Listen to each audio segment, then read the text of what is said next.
Welcome to the Bringing Intimacy Back show, where intimacy is real. If you desire to intimately connect with yourself, significant other, children, family, friends, community, and higher power, then this is the show for you. We explore intimate topics, inspiring life stories, spirituality, and insightful tips on strengthening relationships. The show is hosted by Dr. April and her co-host, Coach K.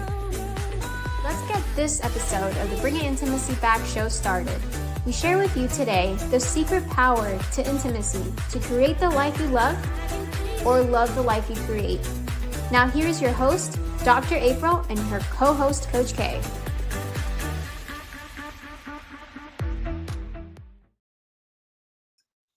Hello, and welcome to the Bringing Intimacy Back show. I am your host, Coach K, Dr. April. He will not be joining us today, but we do have an amazing guest that's going to be joining us this afternoon. Now, before we get started, as always, we like to make sure that we highlight our charity of the month. So our charity of the month this month is going to be the National Cervical Cancer Coalition. The National Cervical Cancer Coalition was created to help women, family members, and caregivers battle the personal issues related to cervical cancer and HPV, and to advocate for cervical health in all women by promoting prevention through education about early vaccination and regular screenings. That is a super important charity. I think that we don't really talk about cervical cancer enough. And we don't have a lot of education around HPV in general. So I encourage you to learn more about and also donate to the National Cervical Cancer Coalition. You can learn more at www.nccc-online.org. Now, getting into today's topic with Lauren Hayes is going to be super amazing. I like it because it's not a part of the traditional way that we like to see relationships in the world. And so because of that, I think anytime that we can have a guest on that speaks to what's normal versus what we consider not normal is always going to be great, because in the grand scheme of things, we know about a small percentage of ourselves, our friends, and we don't recognize that there's a whole world out there of people who are willing to dive into their likes, their wants, and their desires. Now, before I try to give away too much of the topic, let me just tell you a little bit about our guest that we're going to have today, who is Lauren Hayes. Lauren Hayes is a relationship coach specializing in supporting ethically non-monogamous couples, or ENM, including swingers and ENM curious. Trained in both life and relationship coaching, she helps couples navigate and engage the swinging and non-monogamous community in the healthiest of ways. Notice that, healthiest of ways. She holds the perspective that non-monogamous relationships share the same foundations of any healthy relationship. However, they need to operate at a higher level of health to accommodate the additional complexities. Her approach aims to help couples build their ideal relationship, regardless of whether or how many others it includes. She also brings personal experience to her coaching, having been married for over 19 years and ENM swingers for the last a little over 5 years. She offers coaching and practical advice grounded in her own life as well as professional training. She goes by Swinging Lifestyle Coach, and her website is swinginglifestylecoach.com. So I'm super excited that we're going to take this really quick intermission. And then when we come back, we're going to talk with Lauren Hayes. So get all of your questions ready. Sit tight, share the live so other people can also learn and be educated about more ways that we can embrace relationships. So we'll be right back with Miss Lauren Hayes. Are you wanting a vacation in paradise? Vacation to reignite the passion, the desire in your relationship? Vacation counseling is just for you. We are deeply committed to your success as a couple. Our couples counseling retreats are exclusive, effective, and intimate. At Vacation Counseling, you will benefit from a combination of couples counseling, intimacy counseling, and individual counseling while you and your partner enjoy a relaxing vacation in sunny Southwest Florida. If you are interested in vacation counseling, please visit us at vacationcounseling.com for more information on prices and packages. And welcome back. As promised, we have Lauren Hayes in the building with us. Woo-hoo. Welcome. Hello. Hi, thank you. Well, for all of our guests that come to the show, we always ask the very same question because we want to know from different perspectives. Can you tell us what is your definition of, or what do you think of when you say intimacy? What is intimacy to you? I would say intimacy to me, like off the cuff, not using any definition, is really allowing all of yourself to be seen by another person and also seeing another person for who they are. I love that one. It's nice and to the point, and being seen, I think, is the one thing that many of us, we desire. We want to ensure that we're seen. So I love that. Now, let's get into this amazing topic. And thank you, number one, for bringing this to us. So ethically non-monogamous relationships. Can you tell me about your journey into this lifestyle? Yes. First, I want to do a couple broad definitions just in case everyone in the audience isn't familiar. So E&M, ethical non-monogamy, is an umbrella term for anybody practicing non-monogamy. Then underneath that umbrella, the two camps, I would kind of call them, is polyamory, which most people have heard about. And a lot of people even associate polyamory and E&M as being kind of the same thing, but actually polyamory is a subset. Then on the other end of this spectrum, if we want to call it that, is swinging. So in polyamory, they're having multiple committed, emotionally committed relationships. On the other end, with swinging and lifestyle, and we'll get into what that means more, but that is more friendship, pleasure, and sexual based. Thank you for that. Yes. Okay. So my husband and I, and now I need to update my bio because we've been married 20 years. Okay. Yeah. Thank you. How we got into it was we had it's kind of a two phase. Our first phase was we had a friend of a friend approach me wondering if maybe my husband and I were polyamorous because he and his wife were. We had met at several parties and he was interested in maybe getting to know me better. And I said, no, we're not, but that's fascinating. So tell me all about it. And so I just had a really interesting conversation with him at the time. Went home, told my husband all about it. We were both like, wow, that's so fascinating. But neither one of us wanted to participate in that at the time. So then fast forward maybe 7 years or so, and my husband just kind of, to me, brought it up out of the blue. Like, I feel like there's something more. And I did know he was talking about our relationship. It was really out of the blue, but I did know that. And so I kind of froze and I was like, so you want a girlfriend? He was like, I don't think I want a girlfriend. I just feel like there is something more. And so I had a lot of feelings come up in that conversation about not being enough, or maybe I thought we were happy, maybe he wasn't happy. So it was a few weeks of muddling through sort of some of the emotional parts of that conversation. And he also really didn't know what more meant. And so that ended up being kind of a good thing. So we ended up exploring all kind of mores together, anything from sexual retreats to and what ended up being the lifestyle. And we eventually found a book called The Ethical Slut, which is very well known for being sort of a nice how-to. It just kind of laid out a lot about ethical non-monogamy and how it can be done and who does it. And here's like the things to think about. And then we just read that together and answered all the questions. And it was interesting to us. And so we just kind of took baby steps into that world. That is awesome. I really appreciate that you were open to him not even knowing what the more was, and that you two took those steps together.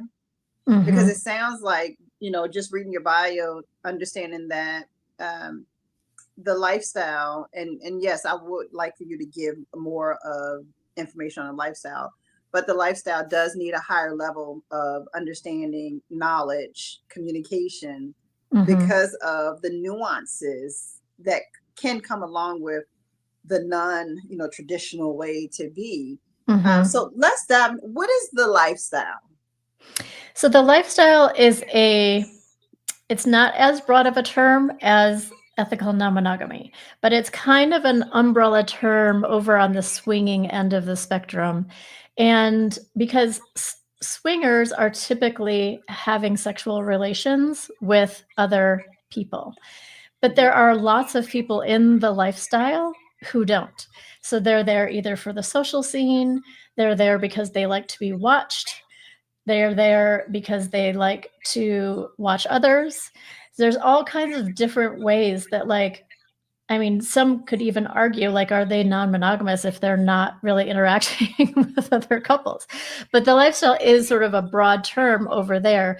And it's a lot of people, what I say is they're attracted for the sex and they stay for the community, because it is just a very fun, social, connected, a lot of connections and great friendships going on.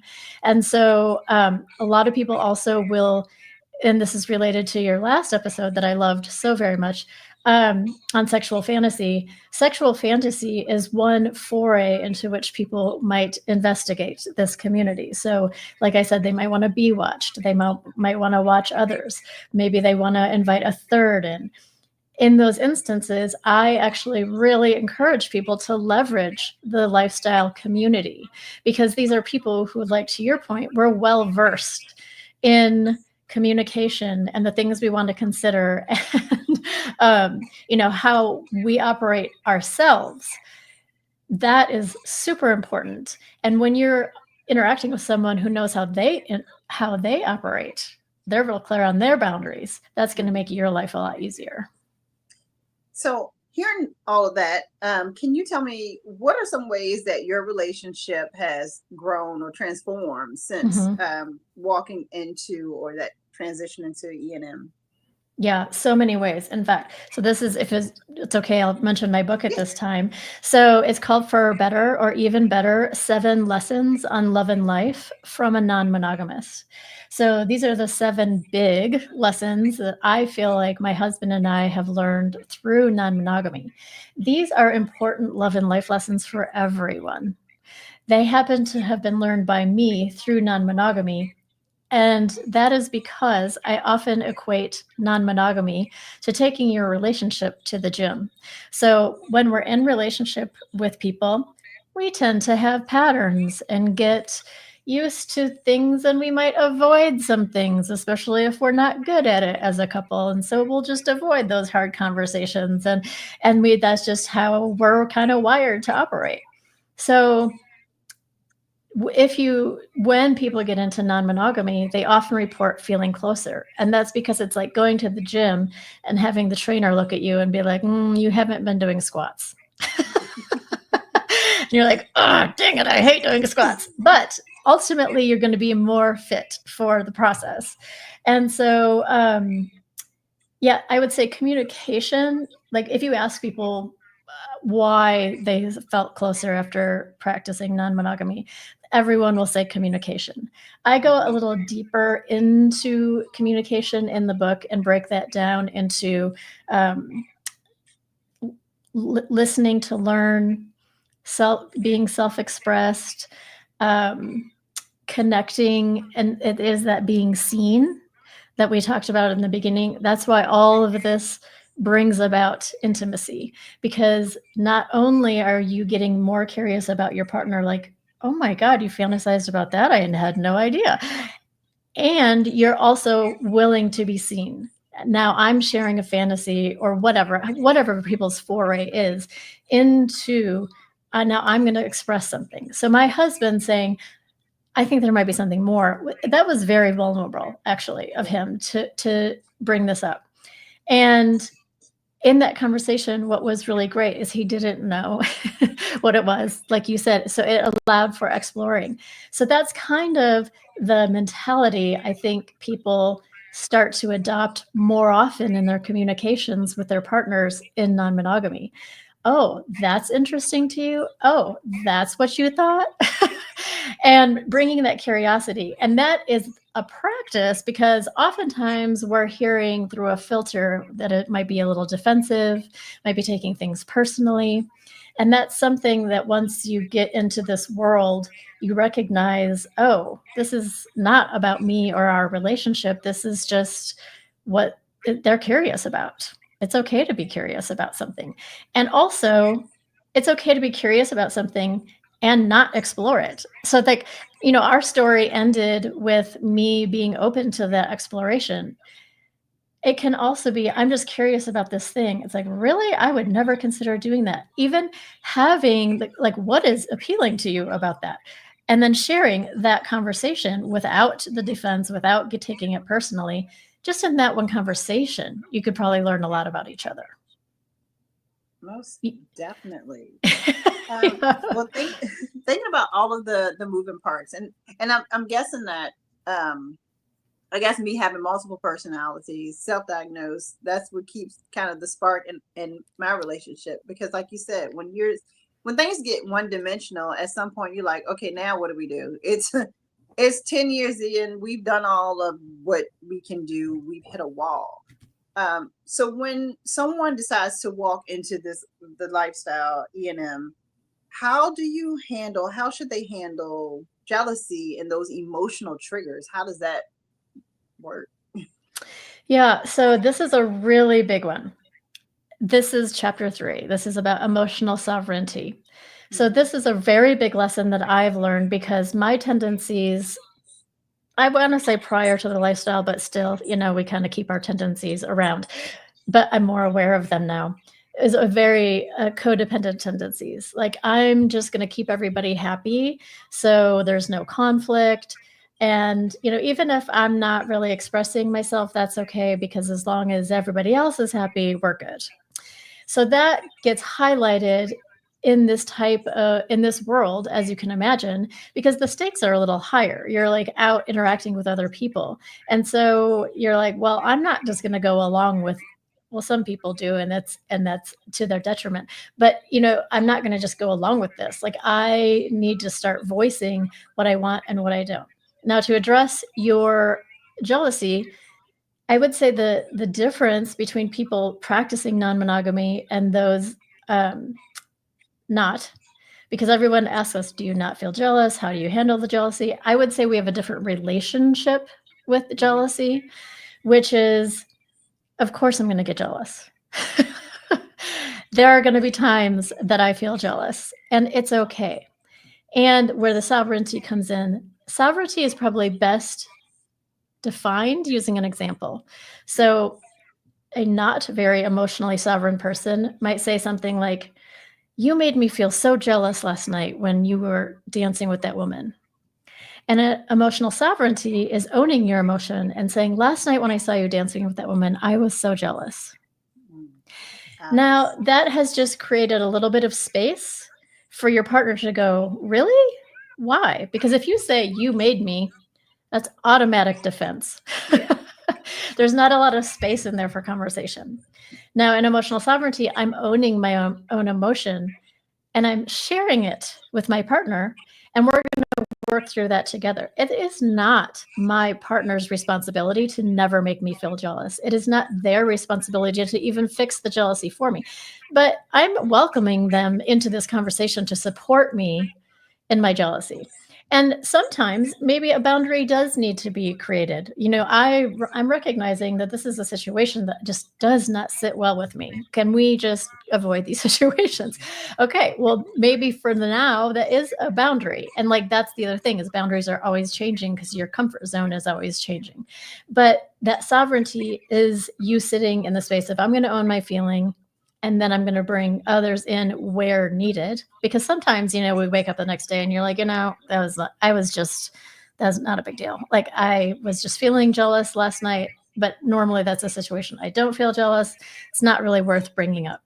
And it might be something you take to your therapist. It might be something you take to your best friend or your partner. So that's the thing I don't want people to think from the name, that emotional sovereignty is I'm owning my emotion and I'm over here all alone with it. Because that is the absolute opposite. You are owning it so that you develop a practice in figuring out your own emotions, figuring out your triggers, figuring out how do you want to handle the triggers, figuring out if there's things that need more attention, figuring out parts of you that might need more love. That once you are owning that, you can go ask people for that. I need reassurance. I would love, I noticed in this situation, I felt this way.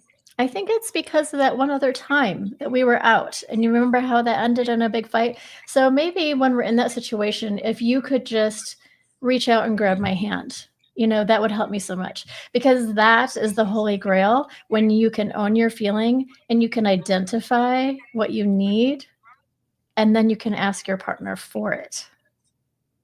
Yeah. And it sounds like ownership of self is super important when it comes to adding new dynamics into an already solid relationship. Absolutely. It seemed like you and your husband were already about 15 years solid before you even opened that door to exploration.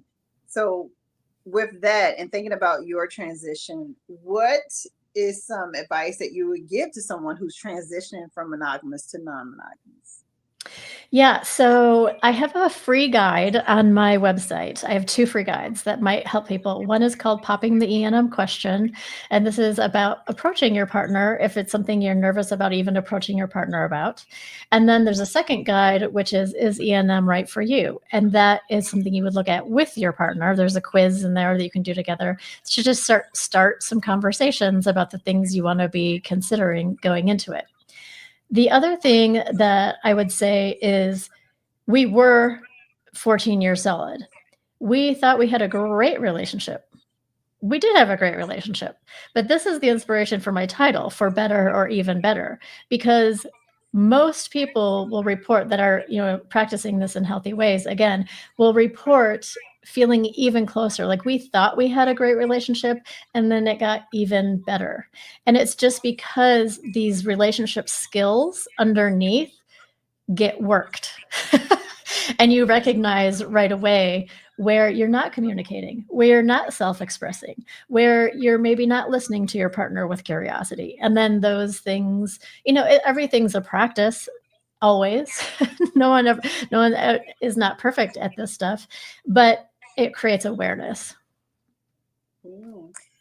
Now, just thinking about the average person out here in the world that's probably looking at this like, oh, I would never. Oh my gosh. So what? How does E&M challenge the traditional societal views of love and relationships? Many ways. I think the primary way. Oh, and also I do want to add to my last answer. Before people consider non-monogamy, they really should feel like they have a very stable relationship.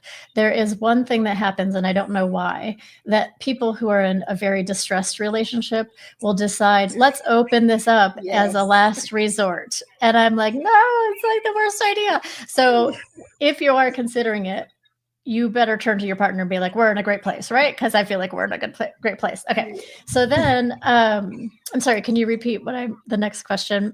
Yes. So how does E&M? Oh yeah, for the people. Yeah.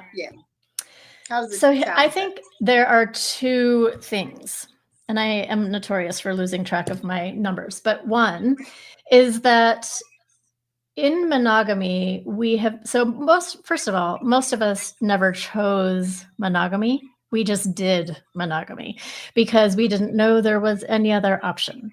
So I think consciously choosing monogamy is one thing that can come out of a very simple conversation.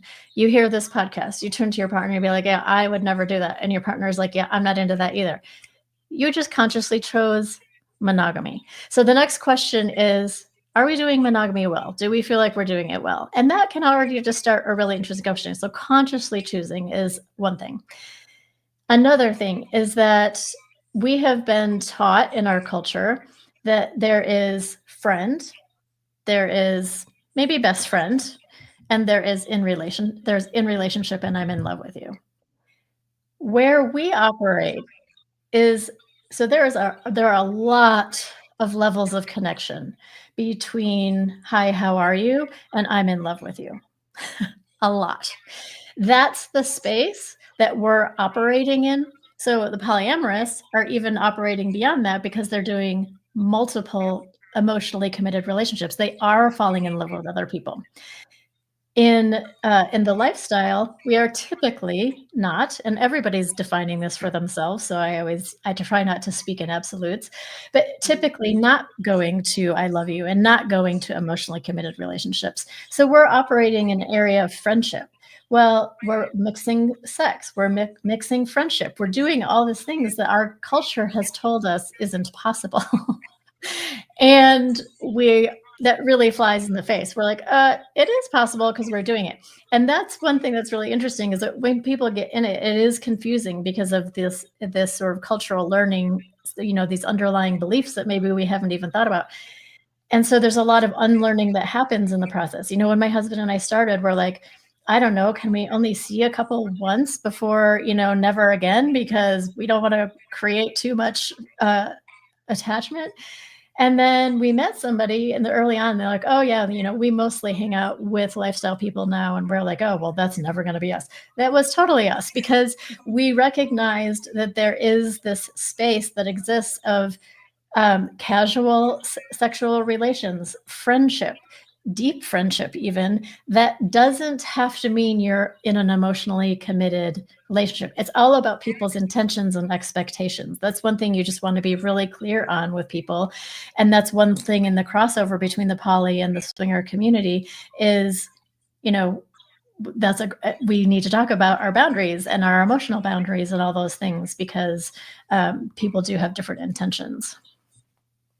Oh, I like that. I really do like that. And I love that we do have that challenge, because yes, when you're brought up a certain way, that is all you know, that's all you saw, it's like, that's it. So when somebody piques your interest, it's like, oh no. And kind of like your husband, he went back and was like, hold on. There has to be something, because something in me is saying there's something.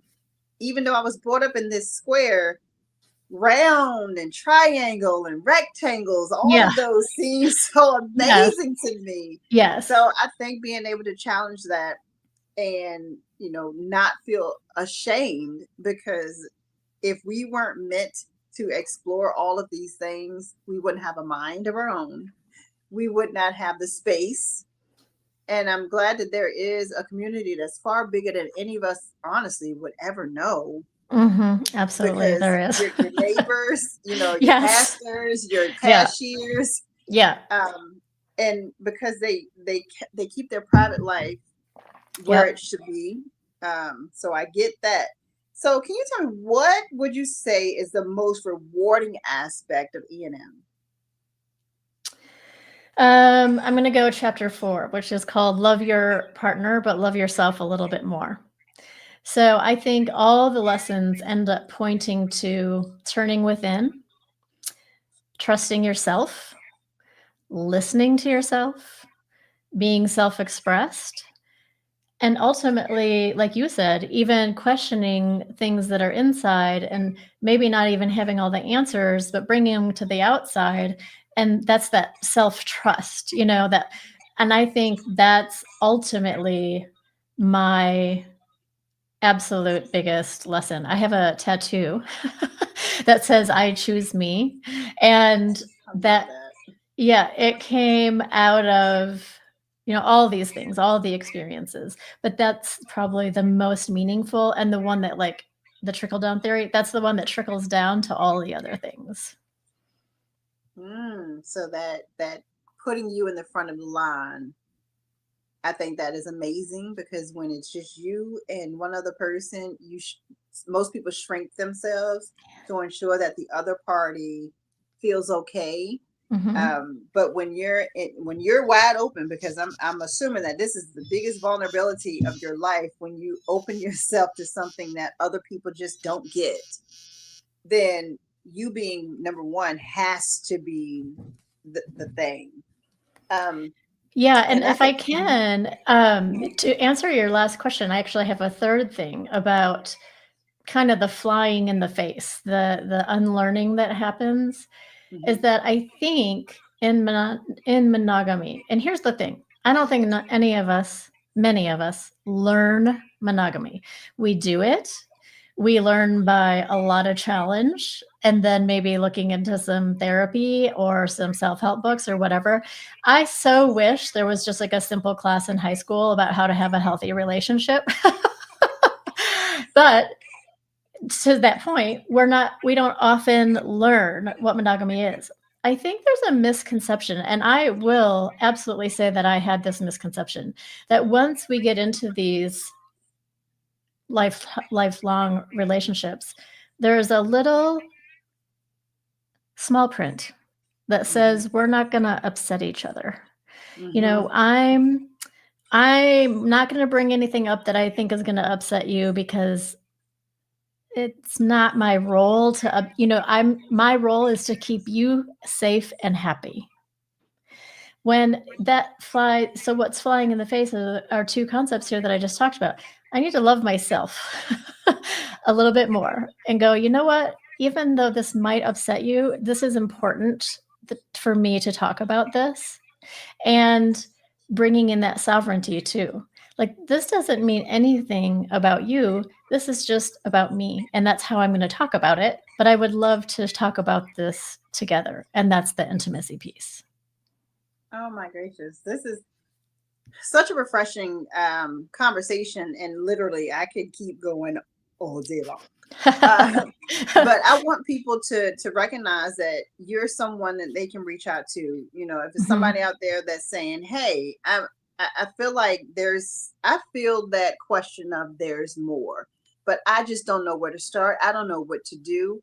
How can that person find you, Mhm. so that they can work with you? And I would love for you to give us again the information about where they can find your book and that free guide. Yeah. So probably the best place is swinginglifestylecoach.com.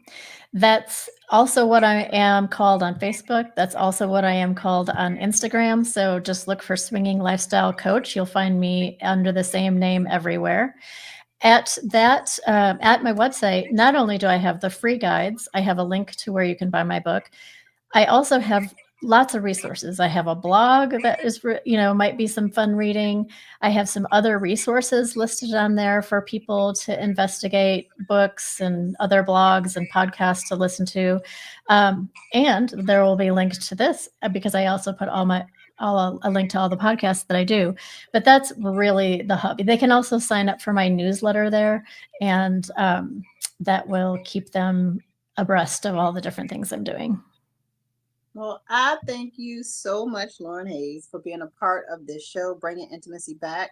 I think just the title of the show alone and your topic are like best friends, because that's a way to truly bring intimacy back, not just into your relationship, but in the world in general. So I thank you so much for being a part of our show. And everyone, I'll be right back and we'll close out in just a little bit. Thank you.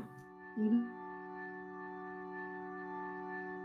Improving intimacy, everyday expressions is all about you and your partner. Opportunities for intimacy are scattered endlessly within every second of life you create together with your partner. Everyday expressions will educate you and open your eyes to just how great your relationship could be with a little TLC.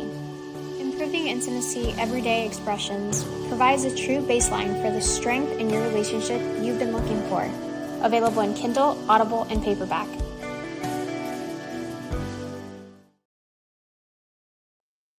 Welcome back to Bringing Intimacy Back. I'm your host, Coach K, and we just had an amazing discussion with Miss Lauren Hayes as she talked more about ethically non-monogamous relationships.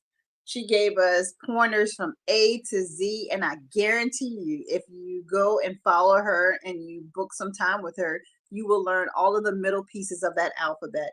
Even if you say, I'm just curious, you get the information and it's not for you. Being educated on topics such as that, to me, is super important because it helps you to make a more informed decision about how you carry on with your life.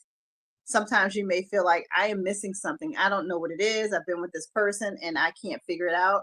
You don't know until you go out and explore. So having coaches out there like Lauren is super important to be able to speak to you from a formal educational place as well as a personal educational space. So again, we thank Lauren.